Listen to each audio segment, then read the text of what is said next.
Hello, good morning friends. देवाची पूजा करून झालेली आहे. मुलं शाळेत गेलेत. फुलं काही मिळाले नाहीत देवासाठी. काल आणलेच नाही, मार्केटला गेली पण फुलं राहूनच गेले. ठीक आहे, तर पूजा झालेली. आता आपण करूया खानदेशी पद्धतीचं वांग्याचं भरीत. वांगे भाजून घेतलेत तेल लावून पहिले. त्यानंतर आपण साहित्य बघूया. टोमॅटो, मटार, शेंगदाणे, लसूण बारीक चिरून घेतला आहे, कांदा, मिरची घेतलेले आणि कांद्याची पात चिरून धुवून घेतली.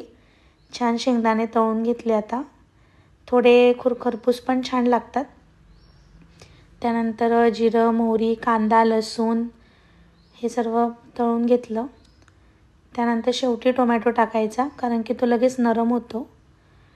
टोमॅटो टाकल्यानंतर थोडेसे मटारचे दाणे पण टाकलेले आहेत मी त्याच्यामध्ये. आणि हे मॅश करून घ्यायचं पावभाजीच्या मॅशरने किंवा चमच्याने जरी केलं तरी चालतं. आणि बघून पण घ्यायचं जरा, कारण थंडीच्या दिवसात आळ्या वगैरे सुद्धा असू शकतात. त्याच्यामुळे बघून घ्यायचं व्यवस्थितपणे.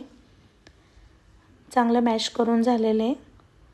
आता आपण याच्यात ते फ्राय करून घेऊयात. छान तेल पण सुटले वांग्याला. मीठ टाकून घेतलं आहे. थोडी लाल चटणी पण टाकू शकता तुम्ही आवडत असेल तर.